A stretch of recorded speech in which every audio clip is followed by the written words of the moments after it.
Playing in a small club like Cargo's, I personally really enjoy it. Some of the bigger gigs that we've done are just, so much kind of goes into kind of preparing them, and it becomes quite a pressure gig. Doing a smaller gig, it's just much more intimate and friendlier. You can see the crowd, you know, they're right by your feet in a way. It's more like kind of family vibe.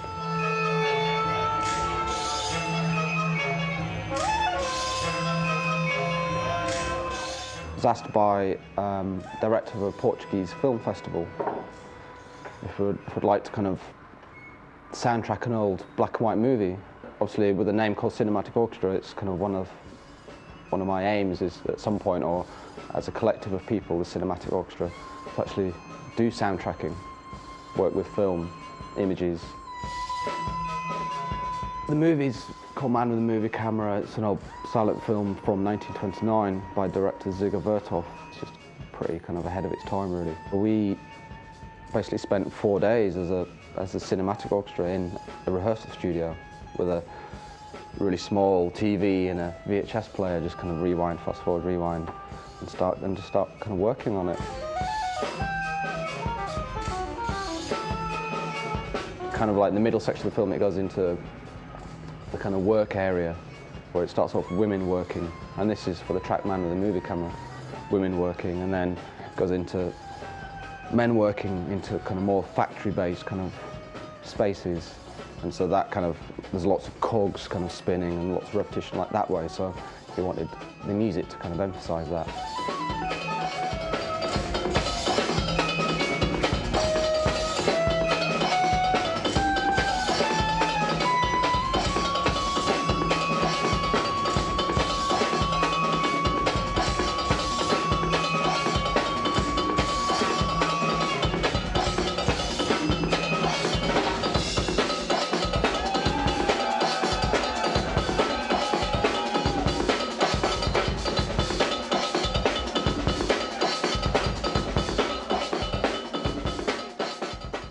The on-stage vibe is really important in the music.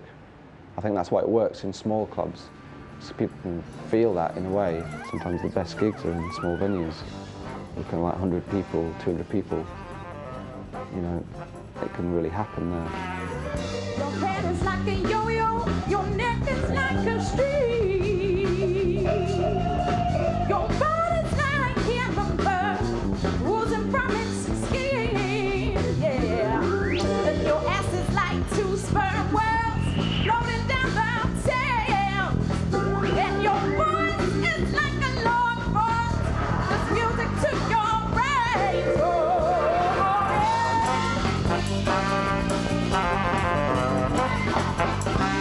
And we've got this thing, which is a real kind of understanding about a certain kind of quality in music, and a real kind of emotional kind of thing in music, to be really honest when writing music and not follow kind of a fashion or style. I don't try to kind of be very intelligent about music. I don't know very much about music, but I'm quite in touch with my emotions, you know, in that respect. Real deep now, 'cause your love is like an oil well. Deep, deep, deep, deep. Here in Congo with all of you wicked people. Why be that?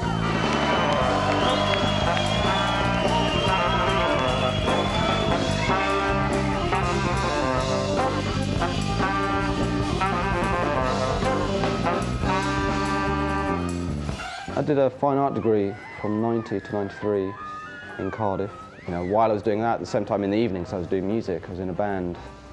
I was, you know, played bass, and so it's kind of my life was kind of split between the kind of visual thing and the music thing, and they were running parallel at that time, and I didn't really, at that point, click and put the two together.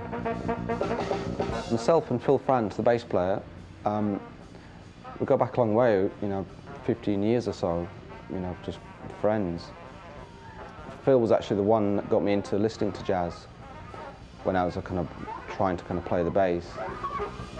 Jazz should be kind of pushing things forward and experimenting, and generally you find like your jazz musicians right at the front, you know, in the vanguard, like kind of experimenting with things. Phil's kind of background is a live musician, and he also writes music as well, and my background, I suppose, is a bit of live music, but more studio-based stuff.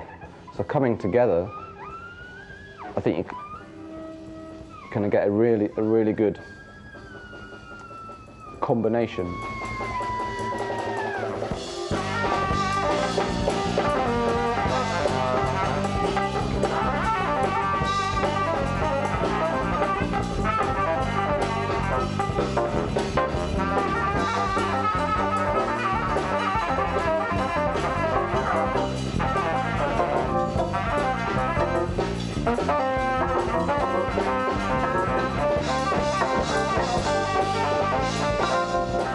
In a way, Phil's learning a lot from me, and I'm learning a lot from Phil, and it's through kind of questions.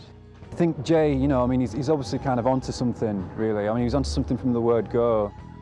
When I started to write music, I was listening to kind of jazz and people like DJ Shadow. So I'd try and write fat beats like DJ Shadow. And after a few tracks, something started happening.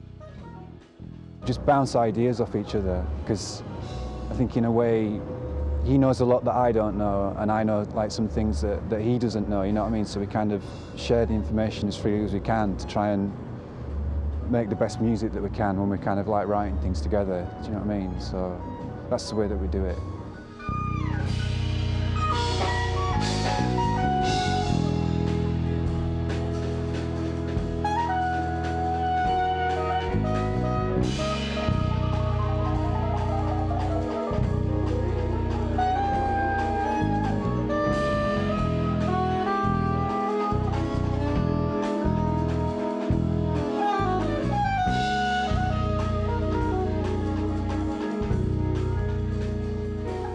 Sometimes where there's been points during gigs where things have just, to me, felt just absolutely brilliant, and kind of swell up and feel like a moment's going to cry. All these guys giving so much to this music that I've written, you know, their involvement, they're kind of making it even something bigger, and kind of you know, opening it out even more. And that's, sometimes I get those kind of emotions which are kind of quite overwhelming, really.